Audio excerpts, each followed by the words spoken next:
everybody. It's Mike Weller with the Weller Group at Keller Realty here in Yorba Linda. I am with Anthony Johnson, Yorba Linda Traffic Commissioner. Once again, this is a special election time edition of what's going on around Yorba Linda. It's going to be a little bit of a different version than you might be used to seeing from us. So the election's coming up next week, so we're doing this. It's Friday, November 1st. People are voting early already. So, but I wanted to do this because I've been getting a ton of questions from my clients, past clients, people I know in different neighborhoods in Yorba Linda about proposition.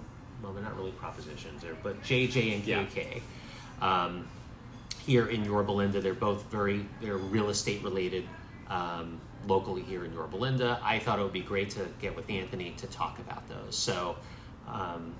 So first of all, thank you for joining me here today, Anthony. Of course. Oh, and by the way, we're at Sunrise of Yorba Linda up on Lakeview. So, great local senior community for any of your aging family members in your life. And if I could just add to that, very, very convenient to a lot of different amenities. Right next to the library, the art center, right across from the town center.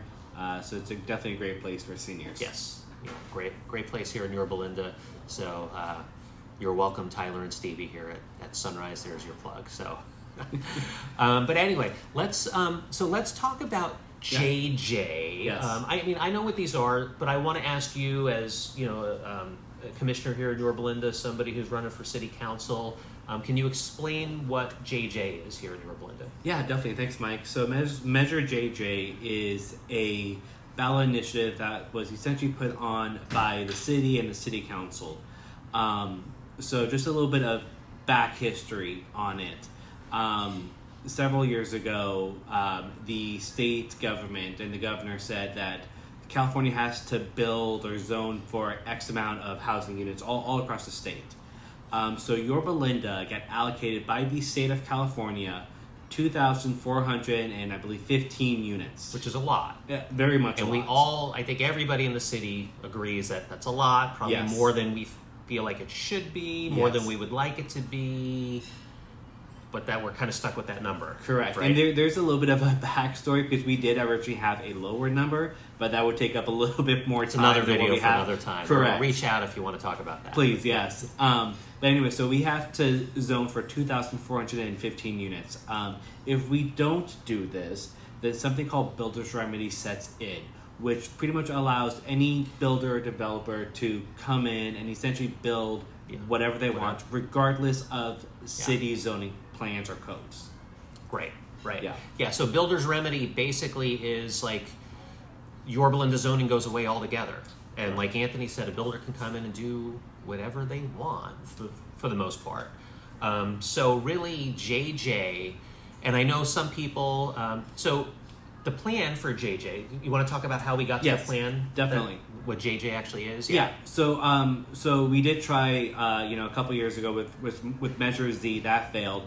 So this time around, we had I think it was 17 residents that came together and worked with the city on developing a plan for the different units across the city. City residents, and that 17-person committee was chosen to be geographically diverse throughout the city. Correct. Representation from East Yorba Linda, Bryant Ranch, representation from West Yorba Linda, all the different Vista del Verde, all the different neighborhoods, to kind of come up with the best balanced plan that they could. Yes, right?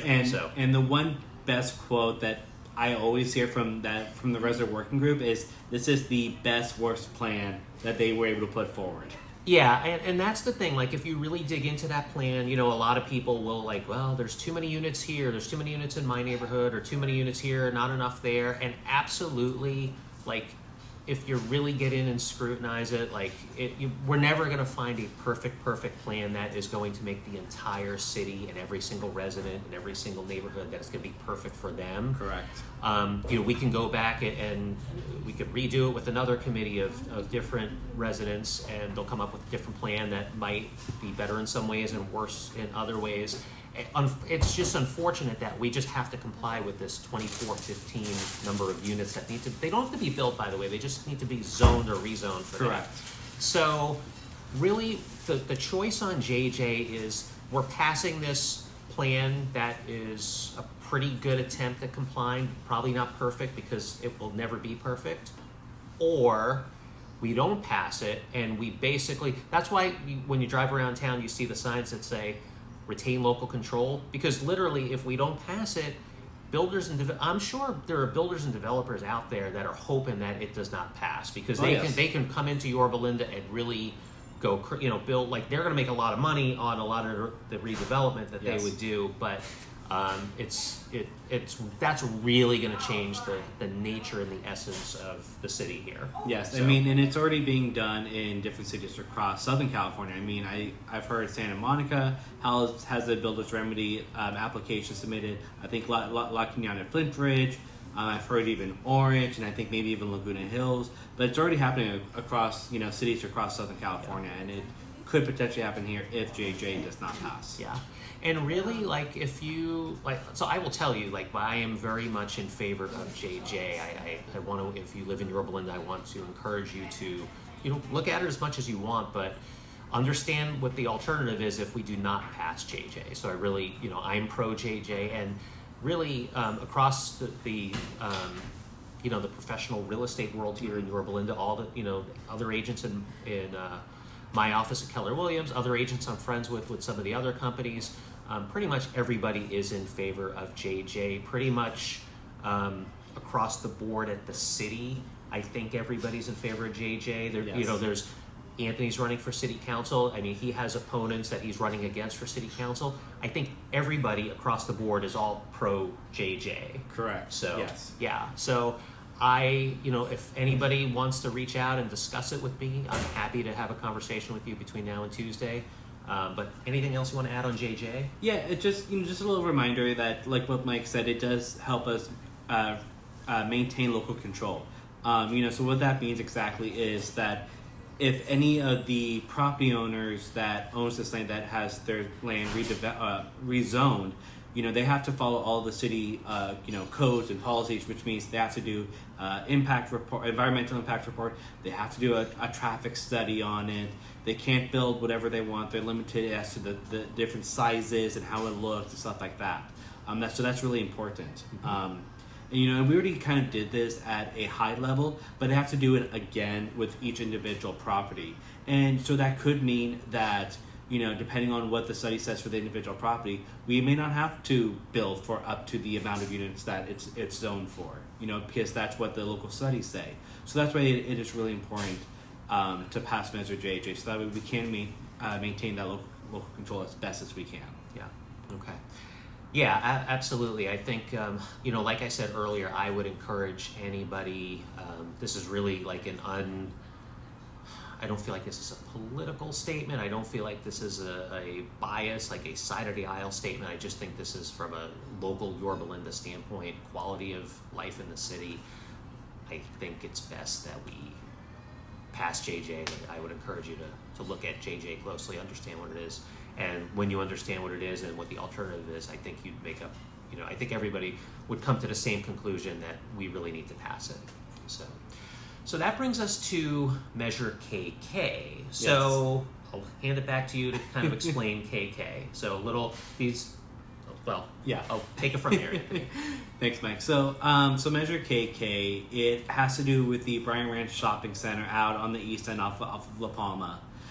So they were originally part of the housing element plan. Mm-hmm. However, the amount of units for that property got lowered, and the property owner didn't really like that, so he decided to remove himself from the housing element list and wants to do his own thing. So currently, what is on the ballot is to rezone the Bryan Ranch Shopping Center from being a commercial zone to being a mixed-use property, which means it'll have some commercial but also residential. And it's, if I remember correctly, I think it's 278 units on that property. It's a lot of units. Very much so. Yeah. And then from my understanding too, as part of that ballot initiative, he does not have to do a environmental impact report or traffic study and stuff like that. He can pretty much essentially build those units without having to determine any harm that's done to the city or what kind of impact it will happen to the city and the surrounding neighborhoods. Yeah, no, so thanks for that explanation. And understand, JJ is on the ballot. It was put on the ballot by the city council in an effort to do what we've really been mandated to do by the state. So just to be within state compliance. So the city council passed it, put it on the ballot. KK is on the ballot. Really, the driving force behind KK is, correct me if I'm wrong, Anthony, but the driving force behind KK solely is the owner-developer of that Bryant Ranch Shopping Center. And just to clarify, we're talking about the shopping center in East La Palma, where the rinks are, the ice rink is. So we're talking about that shopping center. That developer is the driving force behind KK. It's really very much in their best interest to redevelop that property into 200 and however many units. They stand to make a lot of money.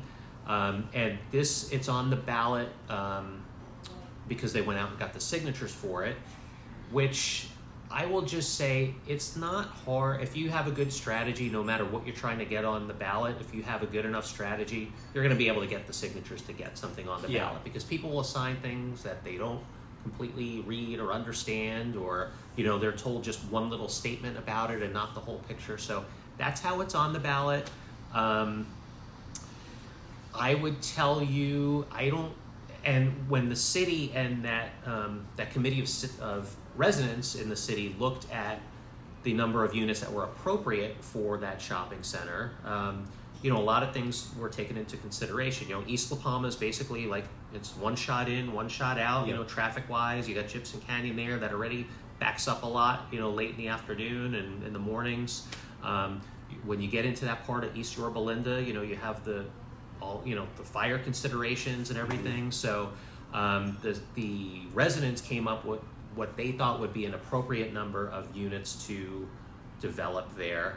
And then they actually removed those units altogether just so there was no confusion about JJ and KK. So honestly, KK really, my personal opinion, and again, I think if you talk to the professional real estate community in Yorba Linda, I think everybody would tell you that it's really not in anybody's best interest other than the developer owner of that property per se. So that's so you see a lot of the signs around town, yes on JJ, no on KK. They kind of do, they're not really in conflict with each other, but that's kind of the position that I think most people that know and understand both, I don't even want to say most people, pretty much everybody who knows and understands both of the measures, that's kind of the position that makes sense. So and that's definitely where I stand. And again, I'm happy to have a conversation with anybody who's watching this, seeing this, any of my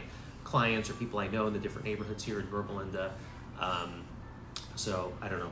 Have I covered everything? Anything else you want to add? No, definitely. I think the only thing I want to add, just kind of to emphasize, the reason why so many residents are very anti-KK does have to do with the traffic as well as fire evacuation. I mean, even myself, I live out on the east end, very close to that shopping center.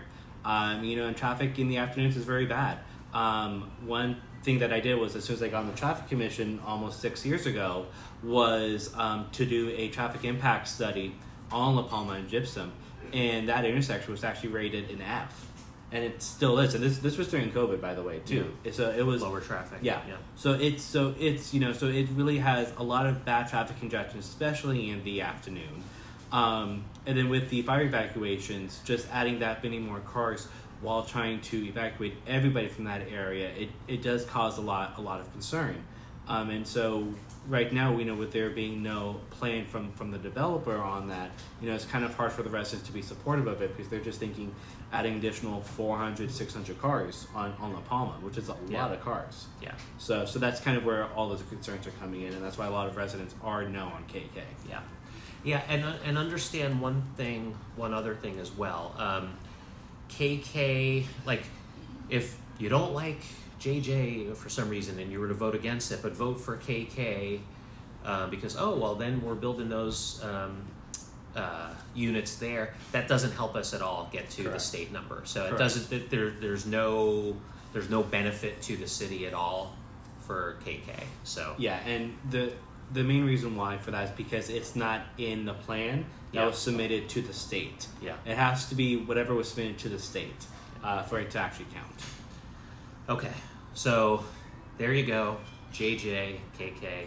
Like I said, you're welcome to reach out to me with questions. I'm assuming you're welcome to reach out to Anthony with Yes. questions. Anthony might be really busy though between now and Tuesday, because as I mentioned earlier, you are running for city council. So you Yes. just want to talk about that for a minute? Like, Yeah. what are a couple of your, if you were to get elected to city council, what does that look like? What are a couple of your important issues or platform items? Definitely. So the first one is definitely maintaining local control.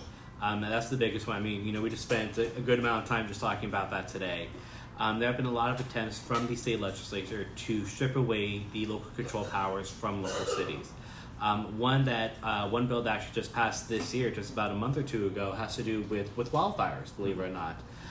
So the state passed a bill that would strip away the local cities from determining what areas are considered a high fire severity zone. Instead of the cities determining it, now the state gets to determine what areas are considered high fire severity zones. Because they would know better than us. Of course, right? So, and the reason why they did that is so that way they could honestly build more housing in the hills, Yeah. where all these wildfires are.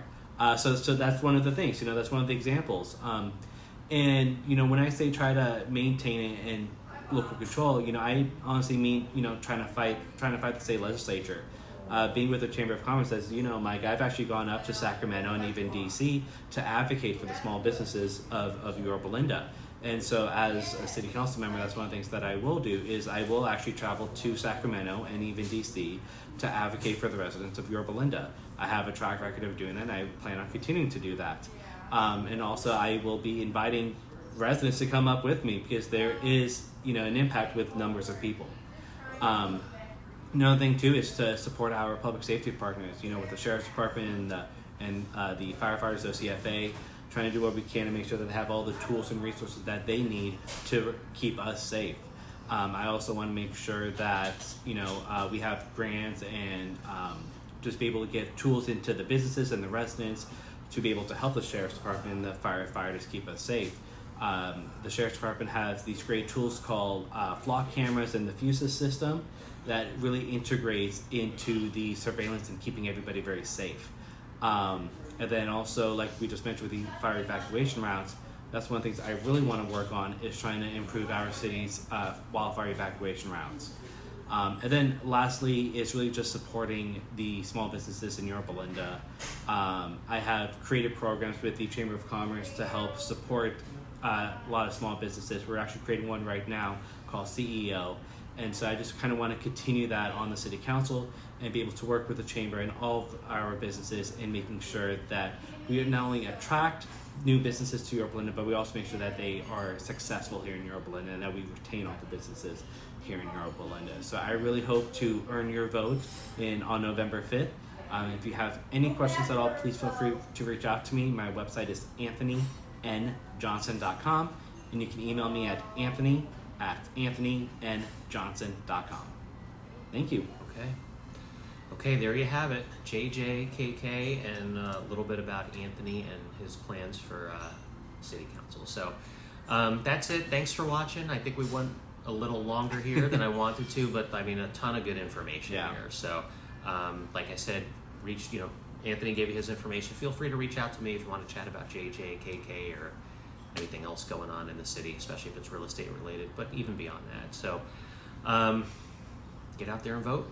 Happy election day, and we'll talk to you after the election. All right. Awesome. Thanks, Mike. Anthony.